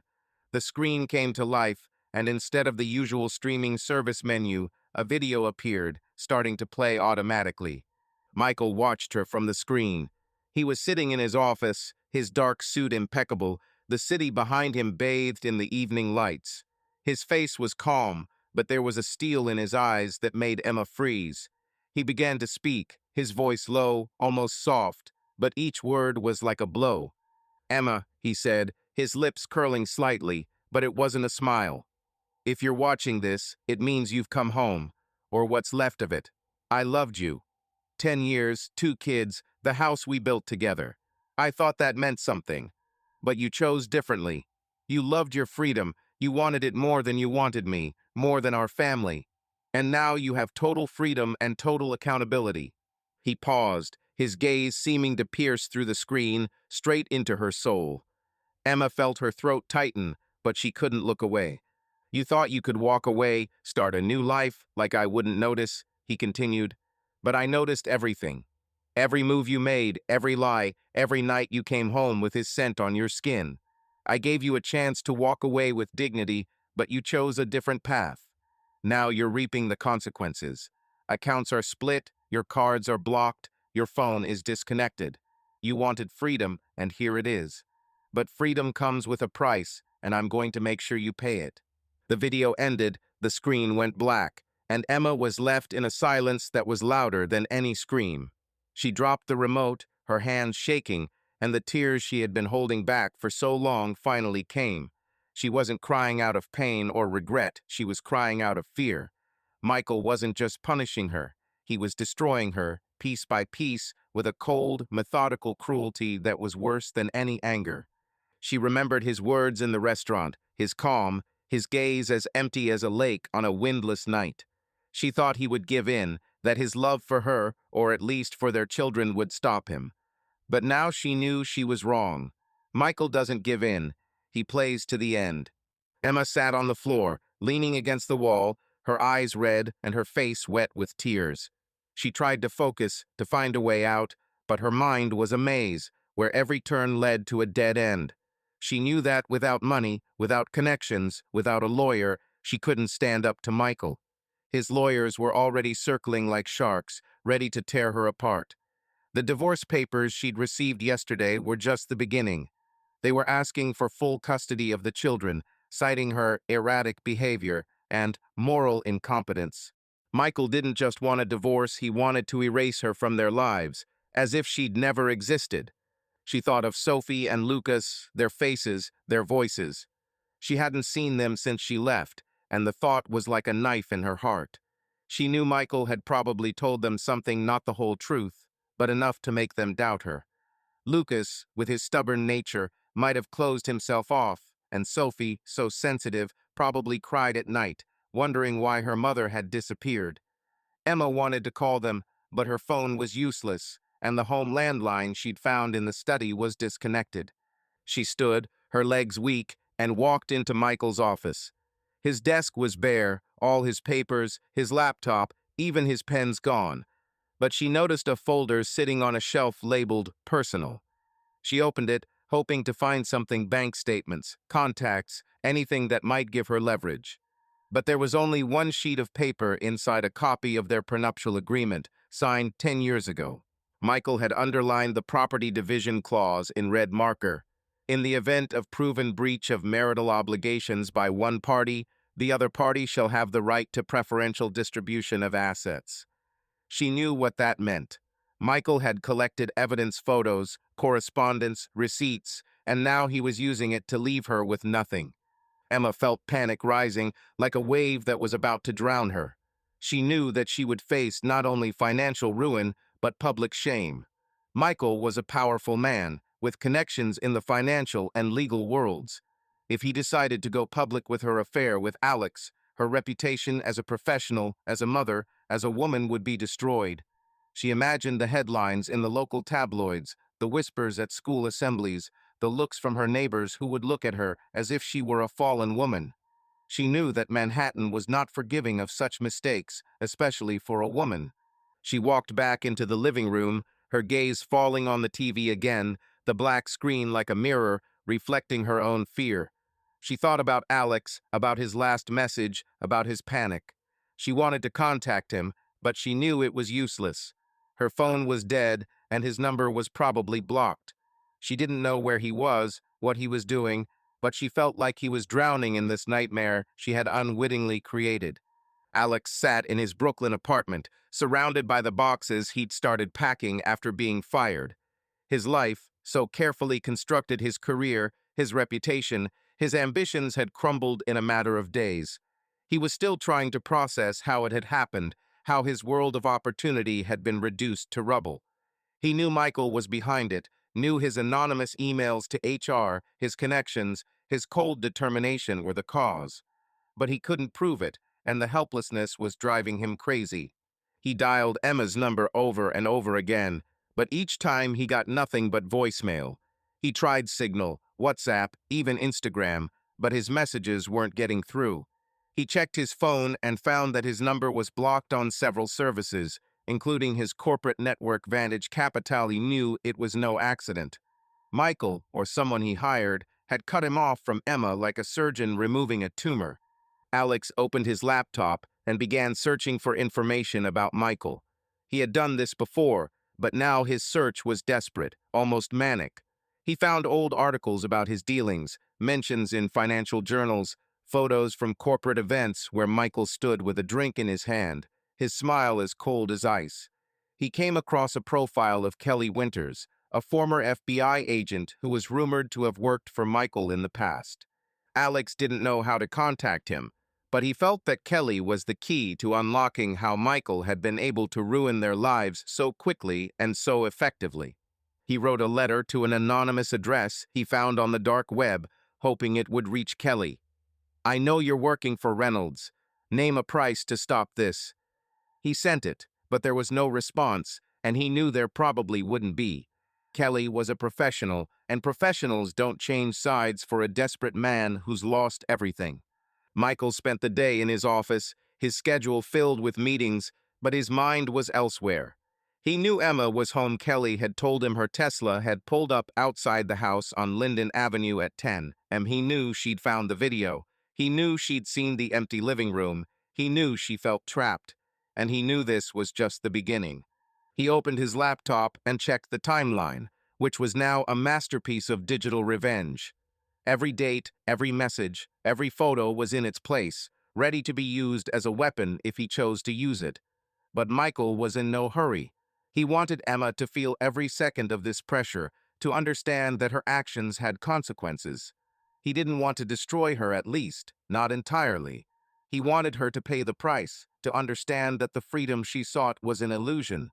Kelly called at noon, his voice tired but businesslike. "She's in the house," he said. "She tried to turn on her phone, but the SIM card is locked, like you asked.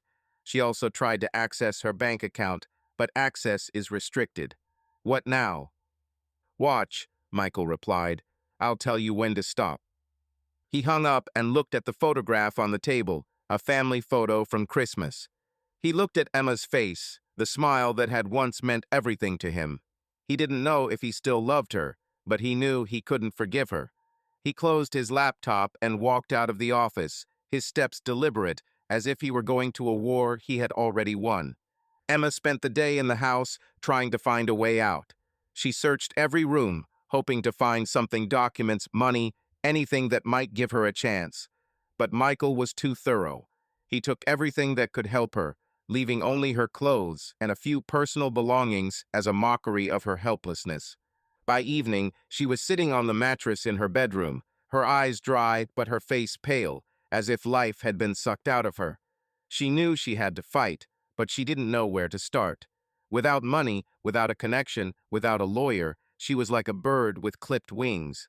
She thought about Sophie and Lucas, and how they would look at her if Michael won custody. She knew she couldn't let that happen, but she felt her strength draining away. She stood up, walked to the mirror in her bedroom, and looked at her reflection. Her face was like a broken mirror, beautiful, but cracked beyond repair. She knew she had to find a way out, but for now, all she had was fear and the silence of the empty house. Alex. He sent the letter to Michael's corporate address, knowing it would likely be intercepted by Kelly or someone else. But it was his last gesture, his attempt to somehow influence the course of events. He leaned back on the couch, his gaze falling on the empty bottle of whiskey on the table. He didn't know what would happen next, but he felt his time in this game was up. Michael received Alex's email while sitting in the JFK lounge. He read it, his face still but the corners of his mouth twitching slightly. He didn't respond. That would have been beneath him. Instead, he opened Kelly's app and checked the latest updates. Emma was in the house, trying to connect to the Wi-Fi, searching for lawyers. He knew she wouldn't give in that easily, knew she would fight like a cornered animal. But he also knew that her resources were exhausted, and his were not. He finished his whiskey, set the glass down on the table, and stood up as his flight was called. His suitcase, small and expensive, was already in the hands of the stewardess, who smiled at him with professional warmth. He walked through the gate without looking back, his steps confident, as if he were leaving behind not only the city but his entire past life. Emma sat on the mattress, her laptop open to a law firm that promised free consultations for those who couldn't afford a lawyer. She knew this was her last chance, but even that hope felt as fragile as glass. She thought about the kids, about Sophie and Lucas, and how they would look at her if she lost. She thought about Michael, his cold eyes, his voice on the video that cut her like a knife. She thought about Alex, his desperate messages that she could no longer read. She stood up, walked to the window, and looked out onto Linden Avenue. The street was empty, except for a single streetlight, flickering as if saying goodbye. She knew she had to find the strength, but she felt it slipping through her fingers like sand. She was alone, in a house that was no longer her home, and a life that was no longer her life. Michael boarded the plane, taking a window seat. He looked out at the runway, the planes rising into the sky, leaving nothing but smoke trails in their wake. He thought about his selfie, about the caption, about how Emma was probably looking at him now, feeling her world crumble. He didn't feel triumphant, only tired, as deep as the ocean. He knew it wasn't over, knew Emma would fight, knew this game wasn't over, but he was ready for the next move. The plane began to move, its engines humming, and Michael closed his eyes, letting the hum carry his thoughts away. He was flying away, leaving ruins in his wake, but he knew that the blank slate he had written about wasn't just for him. It was for both of them. 6 months passed, and Manhattan, as always, moved forward without regard for those left behind. Winter gave way to early spring, and the city came alive. The trees on the High Line were sprouting their first buds. The sidewalk cafes were filled with people yearning for the sun, and the skyscrapers sparkled, reflecting a sky that had finally turned blue. But for those who were part of Emma and Michael's story, time did not heal the wounds. It only exposed them, like the wind ripping leaves from bare branches. Michael Reynolds stood in his new office in central London's Shoreditch, where old brick buildings sat next to ultra-modern glass facades. His startup fund, Clear Horizon Ventures, was a household name among those who followed venture capital. In 6 months, he had raised more money than others could dream of, and his name was splashed across the headlines, Financial Times and TechCrunch. Former Vice President Vantage Capital is a game changer, journalists wrote, admiring his ability to find promising startups and turn them into gold mines. No one mentioned his past, his marriage, his war. No one knew that in the safe hidden behind the bookcase, there was a file with a dossier not only on Emma and Alex, but also on former colleagues from Vantage Capital, whose weaknesses he had meticulously documented. It was his insurance policy, his ace in the hole, which he never used, but always kept ready. The office was the epitome of his new life. Minimalist, with white walls, an oak desk, and picture windows overlooking the Thames. On the desk sat a single photograph of Sophie and Lucas laughing on a beach in Maine, their hair blown about by the wind. Emma was not in the picture. Michael hadn't spoken to her since that day at JFK, when he'd taken his whiskey selfie. He hadn't called, texted, or asked about her. He knew she was alive, knew she was trying to pick up the pieces of her life, but that was no longer his concern. He'd given her the freedom he'd promised, but that freedom was a cage of her own making. Michael sat down at his desk, opened his laptop, and checked the reports on his latest trade. His movements were as precise as ever, his face a mask of calm. But sometimes, in the rare moments of silence, he thought of her not with longing, not with anger, but with the cold curiosity of an analyst studying an old report. He wondered how she felt about his success, knowing that he had destroyed her world without raising his voice.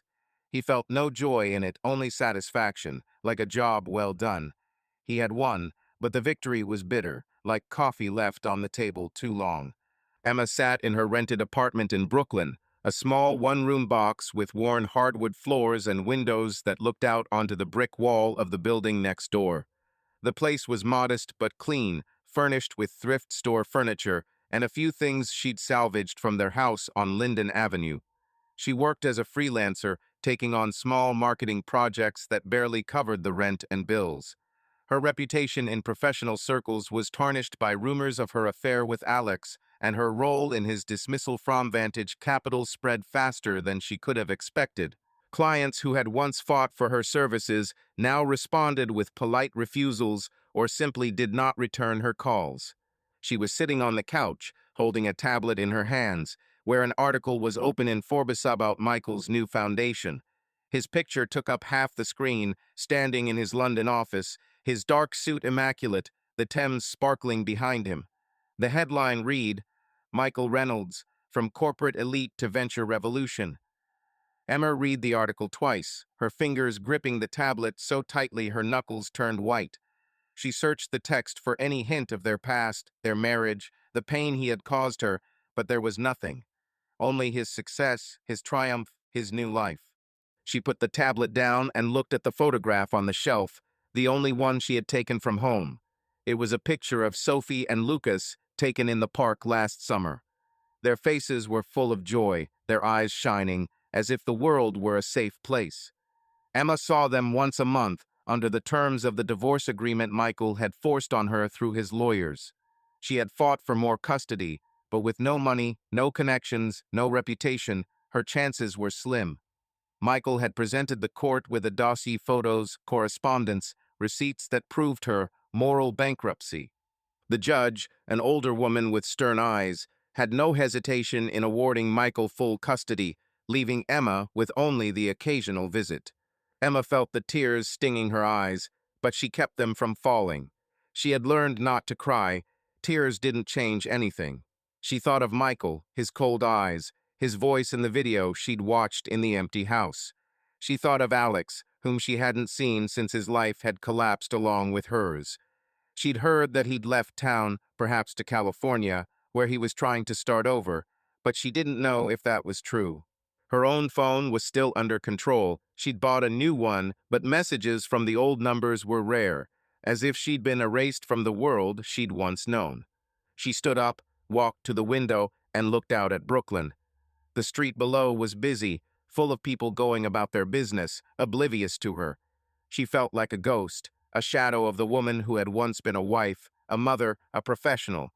But there was something else in that emptiness, a spark, faint but alive. She didn't know how, but she was going to fight. Not for Michael, not for Alex, but for herself. For the right to be whole again. Alex Carter lived in San Francisco, in a small apartment he rented with his last savings. His career in finance was dead. Rumors of his dismissal from Vantage Capital reached the West Coast faster than he did. He was working at a data analytics startup, a position far removed from his previous ambitions. His days were filled with code, reports, and long nights drinking cheap beer and trying not to think about the past. He hadn't contacted Emma since his number was blocked, and he hadn't tried to find her. He knew their connection had been a mistake, but he could still feel her warmth, her laughter, her touch in those rare moments when he allowed himself to remember. He'd seen an article about Michael in Forbes, saw his airport selfie, forwarded to him by an old colleague with a sarcastic comment. He knew Michael had won. He knew his life had been ruined by one man who never raised his voice, never took the extra step, but still destroyed everything he had. Alex looked out the window of his apartment at the city, his eyes empty but determined. He wasn't going to give up. He would start over, even if it took years. He didn't know if he'd see Emma again, but he hoped she'd find her way, too. Michael closed his laptop and looked out at the Thames. The river flowed slowly, its waters reflecting the lights of the city like stars fallen to earth. He thought about Sophie and Lucas, who would be flying to him next week. He thought about his foundation, the deals that awaited him. He thought about Emma, but only briefly, like an old report that no longer mattered. He had done what he had to do. He hadn't shouted, or threatened, or lost control. He had spoken in facts, texts, photographs, bank statements, and that was enough. He stood up, put on his coat, and walked out of the office. London was waiting for him, full of possibilities, full of the future. He did not look back because he knew that the past was in ruins and he was the one who had created it. Emma closed her tablet and walked to the window. She looked out at Brooklyn, at the people going about their business, at life going on despite everything. She knew the road would be long and knew she would have to fight for every step. But she was ready. She was no longer the woman who had left home thinking that freedom was just a choice. She realized that freedom was a fight and she was going to win it. Alex opened his laptop and began writing code for a new project. His fingers moved quickly, his mind focused. He knew his name was still tarnished, knew the road back was closed. But he also knew he could build something new, even if it cost him everything. Michael walked through the streets of Shoreditch, his steps confident, his face a mask of calm. He didn't know what would happen next, but he knew he was ready. His file was in the safe, his children were safe, his foundation was growing. He had done what he had to do, and he had done it without a shout, without a word. He never shouted a word. He spoke facts. The story has come to an end, but it is only the beginning. There are even more unexpected turns and exciting events ahead. Subscribe to stay up to date with what others can only guess. Like and comment are your connection to the author. See you soon. Subscribe to our channel so that your love doesn't cheat on you, and go ahead and listen to the next story, because this story is nothing compared to the next one. If you're under 18, don't even think click to the next one.